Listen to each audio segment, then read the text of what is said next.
Corona का बढ़ता हुआ प्रकोप आवाम में हलचल मचा रहा है, खासकर वैश्विक वित्तीय बाजार में। ग्लोबल फाइनेंशियल मार्केट ये ना सिर्फ सप्लाई चेन्स में बाधा डाल रहा है, बल्कि हर बड़ी से बड़ी और छोटी से छोटी कंपनी को वर्क फ्रॉम होम यानी कि घर से काम करने के लिए मजबूर कर रहा है और व्यावसायिक यात्रा पर भी पाबंदी लगा रहा है।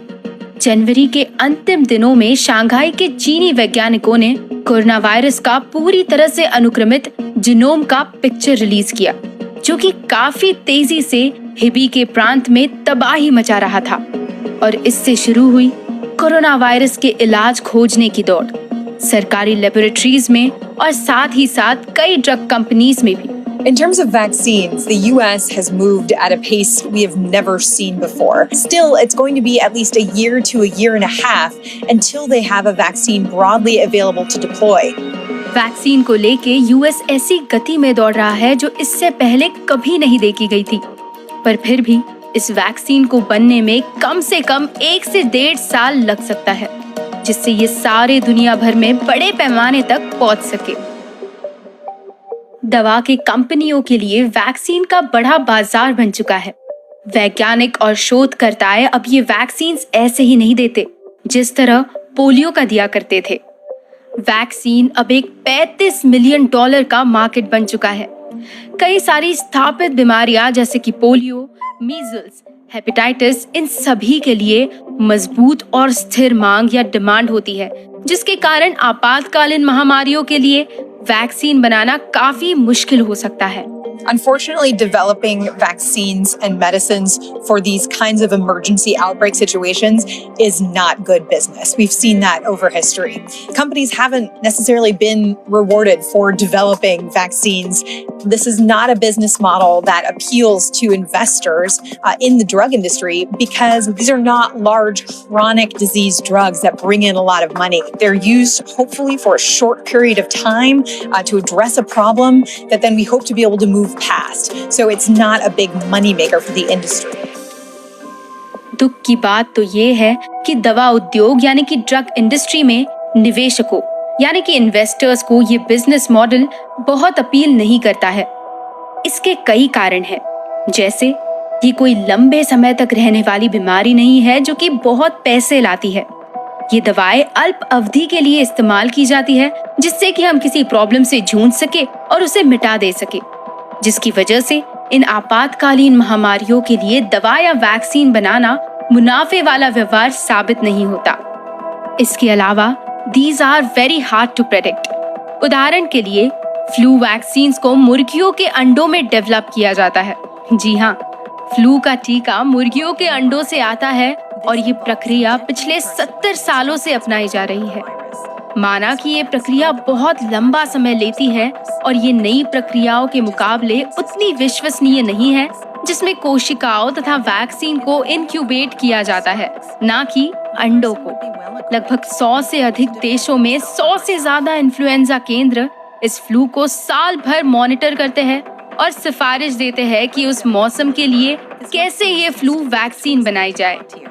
गवर्नमेंट एजेंसीज जैसे कि biomedical advanced research and development authority यानी कि बारडा आपातकालीन टीकाकरण के आधुनिकीकरण को प्रेरित कर रही है, जैसे कि फ्लू शॉट। बारडा सनोफी जैसी कंपनीज को $1 मिलियन की ग्रांट दे रही है ताकि वो पुनः संयोजक डीएनए का इस्तेमाल कर फ्लू वैक्सीन बनाने में कामयाब हो, ना कि चिकन एग्स का यूज करके। बारडा का एक मुख्य काम ये है कि वो ड्रग कंपनीज के लिए मार्केट डेवलप करने में मदद करे, ताकि ये कंपनीज आपातकालीन महामारियों के लिए बारडा के पैसों से वैक्सीन उत्पन्न कर सके। जनवरी 2020 के अंत में HHS के सचिव एलेक्स एजार ने कोरोना वायरस के प्रकोप में आपातकालीन घोषणा की और इसी के चलते बारडा ने अपनी साझेदारी का विस्तार किया स्नोफीट और जॉनसन एंड जॉनसन से हाथ मिलाकर, ताकि कोरोना वायरस के लिए वैक्सीन डेवलप हो सके। इसी के साथ एक इंटरनेशनल कंपनी जिसका नाम है coalition for epidemic preparedness innovations, जो कि बिल और मेलिंडा गेट्स के द्वारा और जर्मनी, जापान और नॉर्वे की सरकार से बैक्ड है। इस कंपनी का भी कोरोना वायरस के वैक्सीन बनाने में योगदान है। ये बाकी कंपनियों के मुकाबले ग्लोबल वैक्सीन कम्युनिटी में एक न्यू कमर है। 2017 में उसका जन्म हुआ था, इस मकसद से कि वैक्सीन बनाने की प्रक्रिया को गति मिले। और कोरोना वायरस वैक्सीन विकसित करने में ये कंपनी अब तक $23.7 मिलियन इन्वेस्ट कर चुकी है और कुल मिलाकर $100 मिलियन निवेश करने की योजना रखती है, ताकि वैक्सीन कैंडिडेट क्लिनिकल ट्रायल्स यानी कि नैदानिक परीक्षण के प्रारंभिक चरण में पहुंच सके। ओस्लो में स्थित ये ग्लोबल कोalition कंपनी का कहना है कि कोरोना वायरस के वैक्सीन को पूर्ण रूप से विकसित करने के लिए 2 बिलियन की फंडिंग की आवश्यकता होगी। कई सारी बायोटेक कंपनीज जो काफी लंबे समय से वैक्सीन्स और तरह तरह के उपचारों पर लगी हुई है, उन्होंने अपने लिए ऑलरेडी एक हेड स्टार्ट बुन लिया है।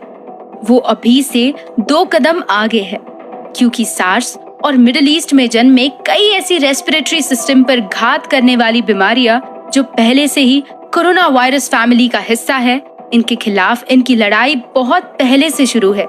इस मामले में बायोटेक फर्म मॉडर्ना, इनकी शुरुआत काफी आशाजनक रही है। ये वैक्सीन कैंडिडेट को डेवलप करने के लिए एक नई तकनीक का इस्तेमाल कर रहे हैं, जिसे मैसेंजर आरएनए या mRNA नाम दिया गया है। इस ड्रग मेकिंग कंपनी ने तो अपनी दवाइयां राष्ट्रीय स्वास्थ्य अधिकारियों तक भी पहुंचाना शुरू कर दिया है। इस वैक्सीन को national institute of allergy and infectious diseases के साथ मिलकर डिजाइन किया गया है, जब चीनी वैज्ञानिकों द्वारा जनवरी 2020 में कोरोना वायरस के जेनेटिक सीक्वेंस को डिकोड किया गया। मॉडर्ना ने दवाई के बाजार में एक रिकॉर्ड कायम किया, अपनी वैक्सीन कैंडिडेट तैयार करने की तेजी के कारण। अपनी mRNA तकनीक का इस्तेमाल करते हुए मॉडर्ना को सिर्फ 42 दिन लगे, जब कोरोना वायरस का जीनोम अनुक्रमित किया गया। कंपैरिजन के लिए करीबन 20 महीने लग गए एक वैक्सीन को बनाने में, जिसका इस्तेमाल इंसानों के टेस्टिंग फेज में होना था। 2002 के सार्स के प्रकोप के दौरान मॉडर्ना जल्द ही एक छोटे पैमाने पर इस वैक्सीन के मानव परीक्षण को शुरू करने की तैयारी में है। वो भी कहां? सिएटल, वॉशिंगटन, यूएस, जो अमेरिका में कोरोना वायरस का प्रकोप केंद्र है। It will take about 3 months or more to show that it is safe. And then if you show that it's safe,